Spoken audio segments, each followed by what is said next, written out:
Disgruntled hospital worker tries to euthanize my grandfather. My grandfather, Jim, died when I was 17, around 5 years ago, and his last months were rough on the whole family. He had advanced brain cancer, but he spent most of his time at home under hospice care. One afternoon, it was about 2 weeks before Jim died, I was alone with my grandpa waiting for the hospice nurse to come check in on him. A man who I'd never seen before, Dave, knocked on the door. He was wearing hospital scrubs, but he hadn't brought any equipment with him, which was odd.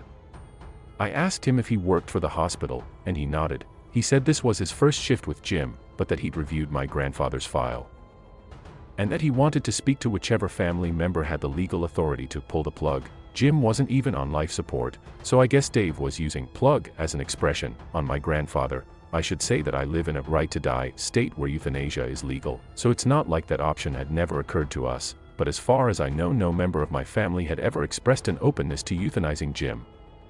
I told him that I had no authority to make that decision, and that my grandfather, who was now delirious and unable to consent to much of anything, had specifically said to prolong his life indefinitely unless he was crying out in extreme pain, which he wasn't. Dave put his hand on my shoulder as though he were consoling me, and he talked about how old people become burdens that their families need to let go of. Then Dave pulled a bottle of pills out of his pocket and said they were barbiturates that would trigger a peaceful death. He said the coroner would determine that Jim died naturally from his cancer. I started to panic, and I firmly told him that under no circumstances would we be euthanizing Jim at this time, but he started to untwist the bottle as he walked toward Jim's bed. I tried to wrestle the pills from his hand, and he seemed startled. He played innocent and said he just wanted to show the pills to Jim. Dave knew perfectly well that my grandfather had almost no idea what was going on. I called 911 and rapidly explained the situation to the dispatcher. Dave suddenly became very scared and bolted out of the house. The cops arrived within 5 minutes, and Jim's actual hospice nurse arrived a few minutes after that. Based on my physical description, the police/hospital staff were able to identify Dave as a recently fired hospital orderly. Dave was charged with making a criminal threat based on my testimony, but unfortunately he was acquitted. So Dave, wherever you are, let's not meet. Random guy outside hospital, let's not meet again. So, back in November 2020, I was in and out of hospital with testicular torsion 8 times altogether, because why permanently fix a medical issue when you can temporarily fix it, I guess. Thanks NHS face with rolling eyes. And on my last time at one of the hospitals, I had called the taxi to go home, but it would take about 30 to 40 minutes to get to me because it was a Saturday in a city. Since there was gonna be a bit of a wait, I decided to sit down in a bench/garden area just in front of the hospital. It was 3 a.m., about 0 degrees Celsius, and I had been awake for 36 hours at that point. My taxi was on its way and I just sat cross-legged on the bench, headphones on and nicotine keeping me alive. Everything was all fine until after 10 minutes, I noticed a guy very clearly walking directly towards me. He was stumbling a little bit, so I just assumed he was drunk. As he got on level with me, he stopped right in front of me and said something that I didn't hear. I looked up and said, "What?" Sorry, I had music on, as I pulled them off, and he looked me dead in the eye and just said, "I could fucking batter you right now." Of everything I was expecting him to say, that wasn't on the list. So caught off guard, I tried just disarming him with humor by saying, "I don't doubt it," which did work, thank God, because he would have absolutely pummeled me into the ground.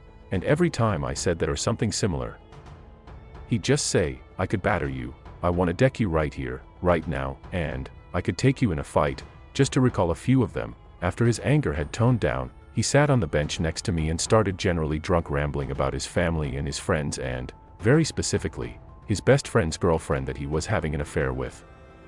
Then he pointed out my shoes, saying, "Those are nice, mate. Can I have them?" Obviously I said no firmly but not aggressively, then said thanks and told him about the fact I got them on sale. He said, "Can I touch them?" which was immediately a big red flag. I politely declined, and he started rubbing my shoe anyway. I was still sitting cross-legged on the bench. Then in one swift movement, he grabbed my ankle, pulled my entire leg up to his face, and put the entire toe of my size 11 Converses in his mouth. At which point, whilst sitting in stunned silence, I started desperately looking around and I see the hospital police walking over. The officer asks if we were here together. He said yes, I said no. The officer then asked if he was a patient. I said yes. He said no. I told the officer I was just waiting for my taxi, and the guy rambled something I couldn't really make out to the officer, who suggested he move along. The guy stood up, gave me a handshake and walked off into the night. The officer obviously asked if I was okay, and I told him what happened. He was just as confused as I was. After that, my taxi was due in 5 minutes, so I went and stood on the opposite side of the hospital where the taxi rank was. I asked some friends, who are familiar with a lot of drugs, what he could have been on, and they unanimously said meth, and the shoe thing was probably just a fetish, random shoe biter outside hospital. Let's not meet again. Hospital stalker. I was in hospital for about 10 days suffering from a kidney infection. My mother visited me, but the rest of the family were too busy. So I was pretty lonely and in pain. I used to keep in touch with my friends and family by my mobile phone. Hospitals over the last 10 years allow the use of mobile phones. There was a young male student doctor who was chatty and friendly to all the patients. I can't remember his name, so I'm going to call him Edward. Whilst attending the ward, Edward used to chat to me. He was very intelligent and a nice and decent chap.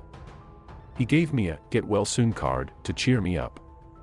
The other female patient teased Edward and said that he should ask me out. I made it very clear to Edward that I did not fancy him at all. I told him he was like a brother to me. Edward laughed at what the ladies had said. He assured me that he didn't fancy me either, and said that a patient-doctor relationship was unethical anyway. After 10 days, I felt better. The doctors discharged me. I said my goodbyes to the other patients and to Edward and wished him well in his studies and career. I called a taxi to take me home. I'd put my mobile phone on silent. When I reached home, I checked my phone and I'd had 8 missed calls from a number I didn't recognize. I was puzzled but didn't think too much of it. I thought I'd ring the number the next day. I had a shower and went to bed. The next morning, I checked my phone. I realized I'd forgotten to put the ringer back on. I'd seen that I'd had another 10 missed calls. I called the number and a man answered the phone. To my surprise, it was Edward. I was a bit annoyed and I asked Edward how he'd got my number. He told me that I'd given it to him. I told him that I hadn't. He insisted so much that I even began to doubt myself. In hospital, I was in a lot of pain and doped up with morphine most of the time. Anyway, Edward and I chatted on the phone. He called me a few days later. I was recuperating at home. Edward would call me every few days. One day, I told Edward that I couldn't talk as I was still not well but needed to go food shopping before the shops closed. Edward offered to shop for me and bring the food to my place. I politely declined. After that, Edward started calling me every day. I often didn't take his calls. He texted me saying that he needed to talk as his mother was ill. I answered his next call. He told me that he had just said that because he wanted to talk to me. He said that he knew I had a hospital appointment in a few days' time and that he would meet me there.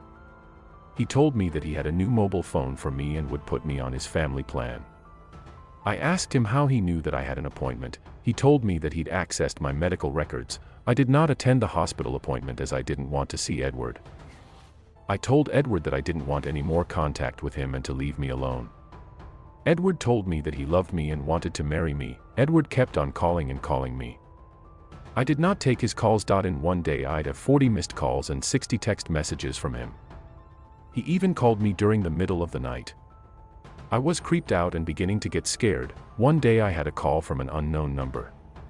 It was Edward. Edward kept changing his number so that I'd pick up. I was really scared by now. I told the police, but they said there was nothing they could do as he was not threatening me, etc. And Edward kept changing his number using pay-as-you-go phone chip, so it was hard to prove that it was actually him phoning me. I felt that Edward could get nasty and dangerous. I was particularly scared as my mom pointed out to me that he could find out where I lived by checking my medical records.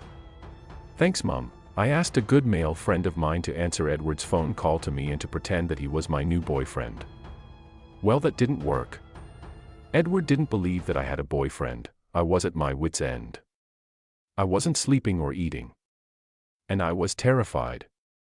I even had friends over to stay with me. I made sure that I was never alone. One morning, I woke up and instead of fear, I was angry.